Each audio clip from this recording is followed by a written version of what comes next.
নজর রাখবো পরবর্তী সংবাদে। ভারত ছাড়তে বাধ্য হচ্ছে এমন এক দাবি তুললেন, বিশেষ করে ভোটের মধ্যে এই দাবি তুললেন এক সাংবাদিক। এবিসি নিউজের বরিষ্ঠ সাংবাদিক অবনী ড্যাসের মন্তব্যে একেবারেই নয়া ঝড় সৃষ্টি হয়েছে। তবে সাংবাদিকের অভিযোগের ভিত্তিতে কি জানালো ভারতীয় বিদেশ মন্ত্রক, সরাসরি সেই সম্পর্কেই জেনে নেব। আমাদের সাথে রয়েছে প্রতিনিধি সুপ্রীতি মুখার্জি। সুপ্রীতি, ভারত ছাড়তে বাধ্য হচ্ছে এমন দাবি তুললেন এক সাংবাদিক, এবং কেনই বা তার এমন দাবি, এবং এক্ষেত্রে ভারতীয় বিদেশ মন্ত্রকই বা কি বলছে, যদি একটু তুলে ধরো। ইতিমধ্যে ভারতবর্ষের লোকসভা ভোট মানে ভারতের যেরকম সাংবাদিকদের অধিক ব্যস্ততা, ঠিক তার পাশাপাশি ভারতের বাইরে যে সমস্ত সংবাদ সংস্থা আছে তারাও কিন্তু সমানভাবে ভারতের এই সংবাদ সংগ্রহ করার জন্য আসছেন ভারতবর্ষে। যেহেতু লোকসভা ভোট বলে কথা, ভারতবর্ষের প্রধানমন্ত্রী নির্বাচন এবং ভারতবর্ষের প্রধানমন্ত্রী নরেন্দ্র মোদী কিন্তু তুমি দেখবে যে আমরা যে দেখেছি যে জনপ্রিয়তা, সেই জনপ্রিয়তার শীর্ষে বিদেশের যে কোনো মুখকে পেছনে ফেলে এগিয়ে গেছে নরেন্দ্র মোদী। তাই সেই নরেন্দ্র মোদীর নির্বাচনকে এখানে খুব স্বাভাবিকভাবে বিদেশি সাংবাদিকরা, যারা বিবিসির বলো এবিসির বলো, তারা প্রত্যেকেই ভারতে এই মুহূর্তে আসছেন সংবাদ সংগ্রহ করতে। ঠিক একই রকম ভাবে সেই সংবাদ সংগ্রহ করতেই এমনই একটি অভিজ্ঞতার শিকার হয়েছেন এবং তারপরে তিনি সোশ্যাল মিডিয়াতে পোস্ট করেছেন অবনী ডায়াস। কি বক্তব্য তার?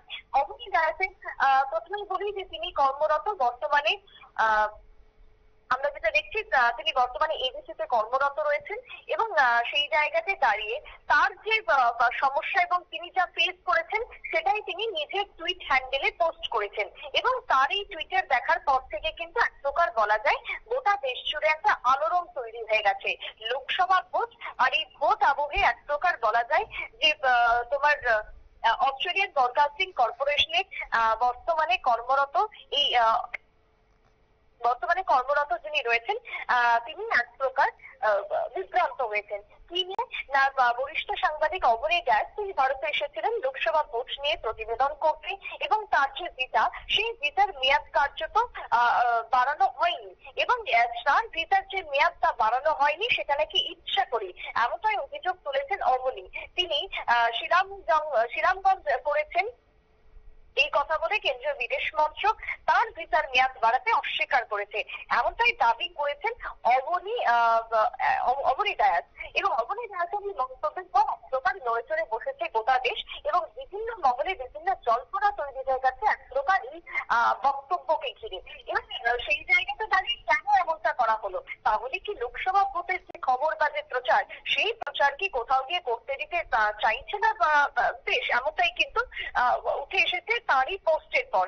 বিশেষ করে অবনী দাস মঙ্গলবার তিনি দাবি করেছেন যে শিখ বিচ্ছিন্নতাবাদী হরদীপ সিং নিজের হত্যাকাণ্ডের কভারেজের কারণে মোদী সরকারের যে ভিসা, সেই ভিসার বৃদ্ধি প্রত্যাখ্যান করা হয়েছে এবং প্রত্যাখ্যান করার পরেই তাকে নাকি ভারত ছাড়তে বাধ্য করা হয়েছিল।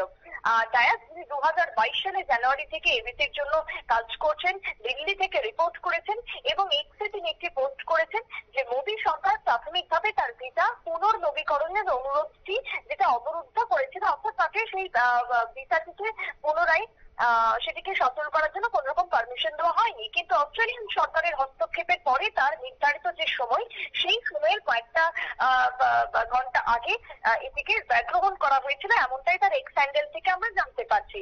অর্থাৎ গত সপ্তাহে হঠাৎ করে ভারত ছাড়তে হয়েছিল তাকে। মোদী সরকার এক প্রকার তাকে ভিসার যে মেয়াদ, সেই মেয়াদের ক্ষেত্রে তাকে বৃদ্ধি করা হয়নি এবং রিপোর্টিং লাইন তার অতিক্রম করে গিয়েছিল। তাই জরুরি পরিস্থিতিতে তাকে দেশ ছেড়ে যেতে হয়েছিল, এমনটাই কিন্তু লিখেছেন অবনী ডায়াস।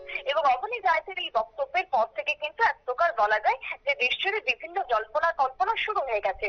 এবিসির পক্ষ থেকে ফ্ল্যাগশিপ আন্তর্জাতিক সংবাদ সংস্থানের পক্ষ থেকে ডায়াসের জন্য ইতিমধ্যেই ব্যবস্থা গ্রহণ করা হয়েছে। তিনি নির্দিষ্ট একটি কভারেজের জন্য এসেছিলেন এবং সেই কভারেজের পর তাকে পুরোপুরিভাবে তার কভারেজও শেষ হয়নি, মধ্যবর্তী সময়ে তাকে চলে যেতে হয়েছিল এবং 2 সপ্তাহের মধ্যেই দেশ ছেড়ে চলে যেতে হয়েছে, এমনটাই কিন্তু তিনি উল্লেখ করেছেন। তার এই টুইট বা তারই এক্স হ্যান্ডেলের পোস্টের পর থেকে দেখা যায় যে দেশ জুড়ে এক প্রকার বেশ আলোড়ন ছড়িয়েছে এবং পরবর্তীতে অস্ট্রেলিয়া সরকারের মধ্যস্থতায় 2 মাসের জন্য তার যে ভিসা, সেই ভিসার মেয়াদ বাড়ালেও ফ্লাইট থাকায় প্রথম দফা ভোটের দিন তাকে ভারত ছাড়তে হয়েছে। যদিও বিদেশ মন্ত্রকের সূত্রে জানা গেছে যে তার এই দাবিকে ভুল এবং বিভ্রান্তিকর বলেই নস্যাৎ করা হয়েছে।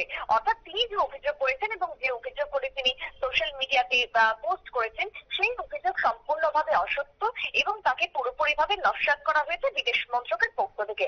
একদমই। অসংখ্য ধন্যবাদ সুপ্রীতি তোমাকে।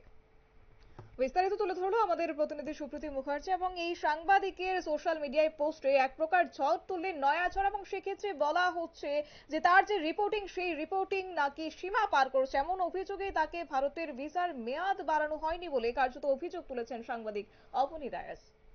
নিয়ে নিচ্ছে ছোট্ট একটি বিজ্ঞাপন বিরতি, সঙ্গে থাকুন।